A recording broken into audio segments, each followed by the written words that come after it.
And what kind of tree is it? It's a, well, I was going to show you something about the valley oak leaves. It's a valley oak. Yeah. It's a valley oak. It's got the little catkins and...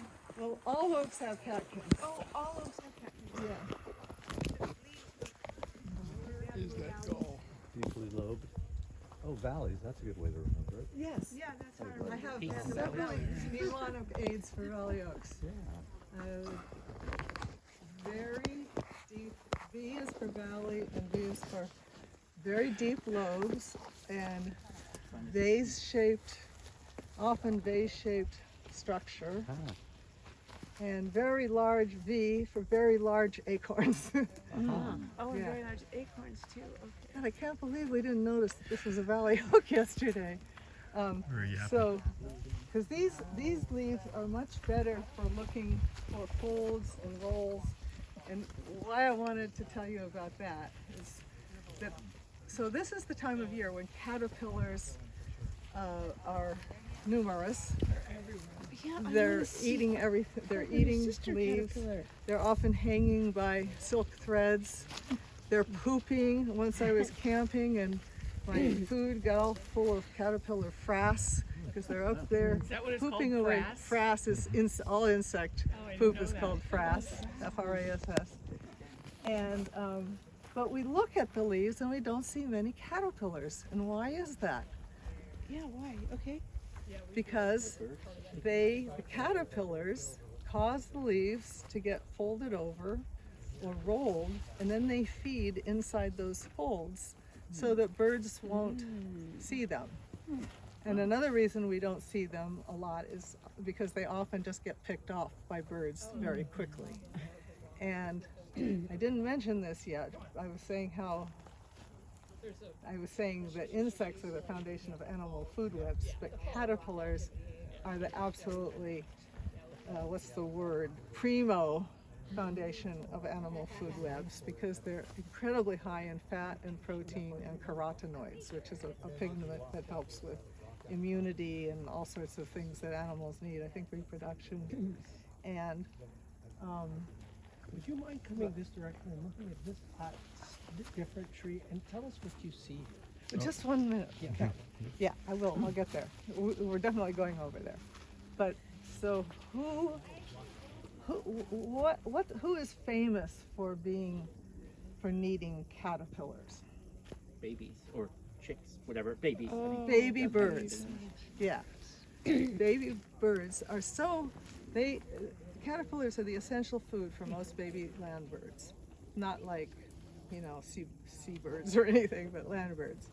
And an oak titmouse pair, a couple who's feeding their babies, by the end of the nesting period, have to bring in 600 to 900 caterpillars a day to their babies. Yeah.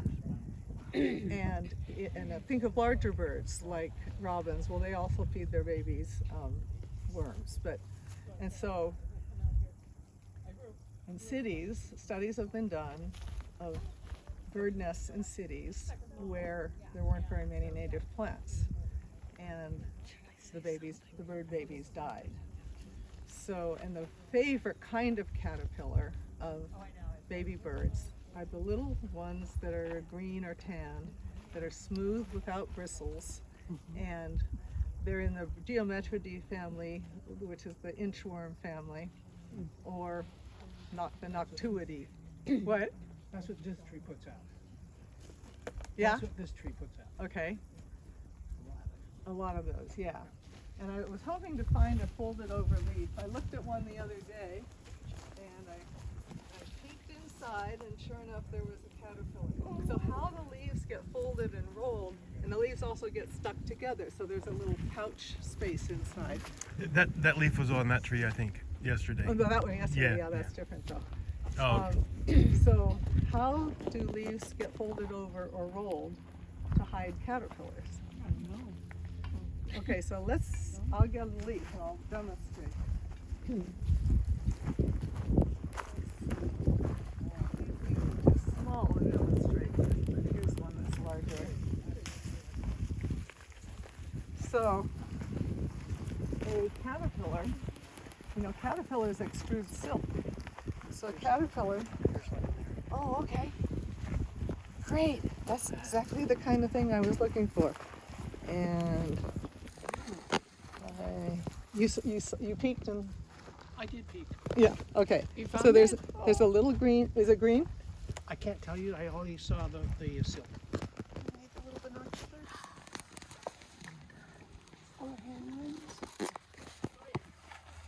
But it's about the size of the inch garment. Yeah.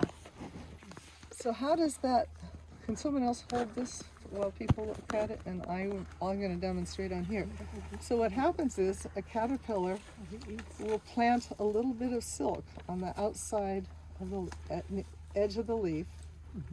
And then it'll plant another little bit of silk on a little farther in. And the silk, as it dries, will shrink, and it pulls, and it either rolls or folds, or they'll do the same thing to stick leaves together. What is your name? Steve. Steve, thanks for finding that. That's what I was hoping, that kind of thing. You know what? This might be an Oregon oak. Nothing. That's some kind of insect effect. This looks like an Oregon oak because it's so shiny. It is shiny. Yeah, and the lobes aren't as deep. Wow.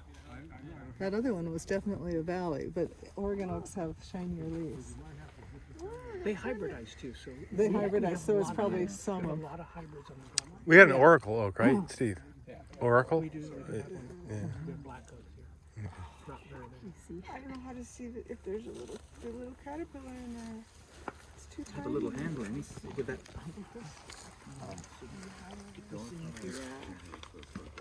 Well, let's go over to under that tree now. So I don't want to see Steve wants us to go over there. Some bird needs to eat them.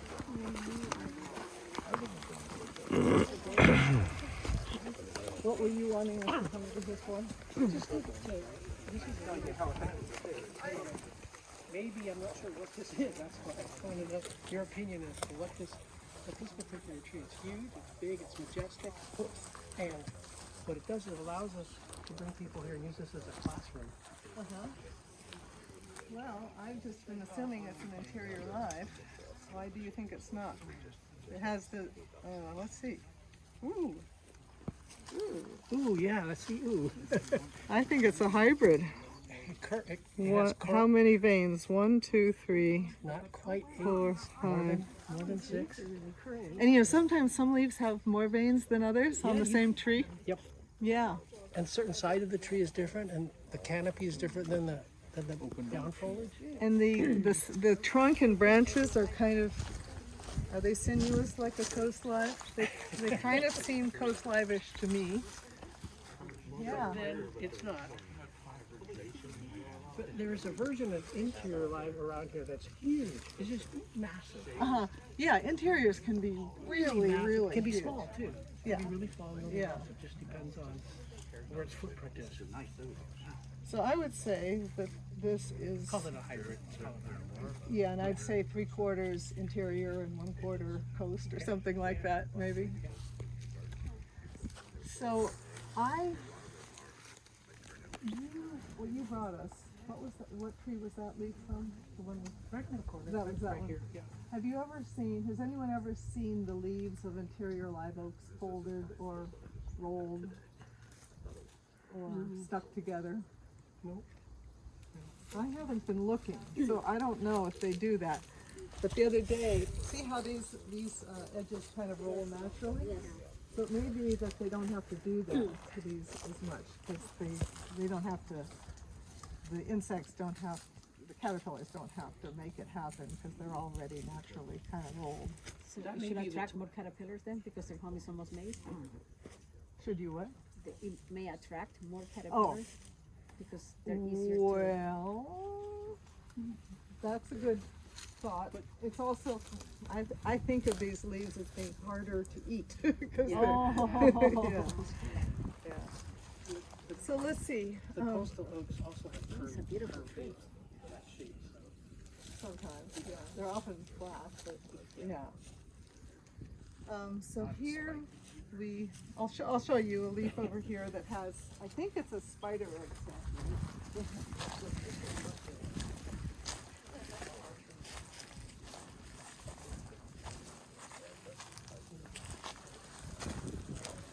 Right here.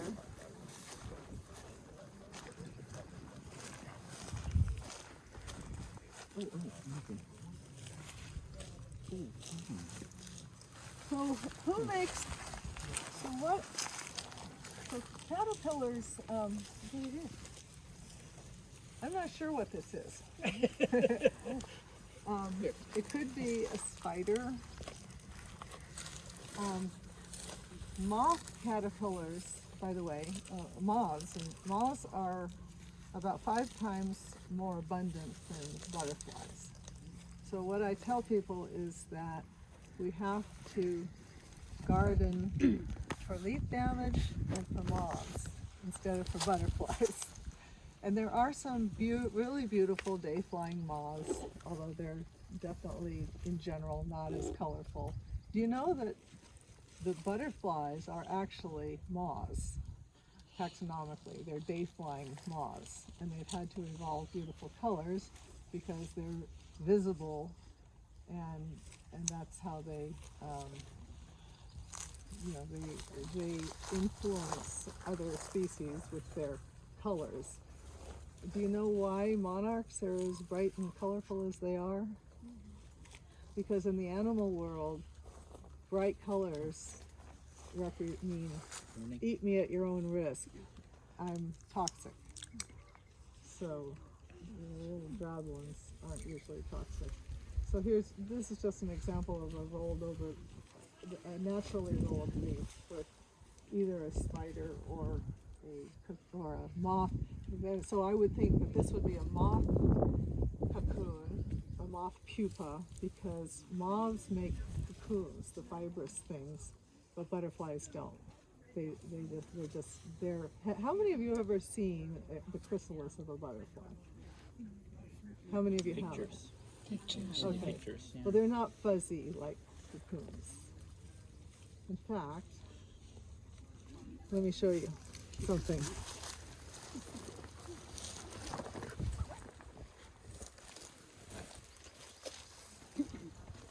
So, are you familiar with Ceanothus silk moth? You got a picture of one in here. Oh. I was talking about gulls. These are photographs of gulls that you can find on the web, organized by, like, this is the White Oak group. These are all photographs by somebody named Joyce Gross, who's just an incredible, in fact, she did all the photography in the recent book, Insects of California. These are still all gulls in the White Oak section. Yep. And then here, this is that coralline gull I showed you. This is the honeydew gull covered with ants. Oh, I forgot, ants are one of the species that come to them. This is, That's what you showed us. yeah, that's the one I showed you. I think that's all I have, but there are way more online. What? Oh, I'm sorry. Insects of California. And there are 4 authors, but Joyce Gross is the one that did most of the photography and some of the writing. So, this is the pupal case of the Ceanothus silk moth, which has a 5-inch wingspan. Wow. There. Can someone hold this for me? And now show them the other side. This is the outer cocoon. So this is the pupal case, that's what I call it. And then this is the cocoon. And inside there is the actual pupa. And these, so every moth or butterfly has specific larval hosts. Anyone know what the larval hosts for these are? Has anyone ever seen one of these before? No. You can find them sometimes on the ground. This is where it attached to a twig. You say it was Ceanothus or not? No? Yes. Oh, buckbrush. Ceanothus. Buckbrush? Is it the same? Ceanothus is one of them. Any Okay. of the Ceanothuses. Okay. And also, they've somehow evolved the resistance to the toxins of manzanitas, madrones, mountain mahogany, and coffeeberry, and maybe something else. And what was the moth again? Ceanothus silk moth. Silk moth. I think I have a, so it has, has a 5-inch wingspan, and it's the one that has a comma. It looks like a comma. Where is it? Maybe I don't have it.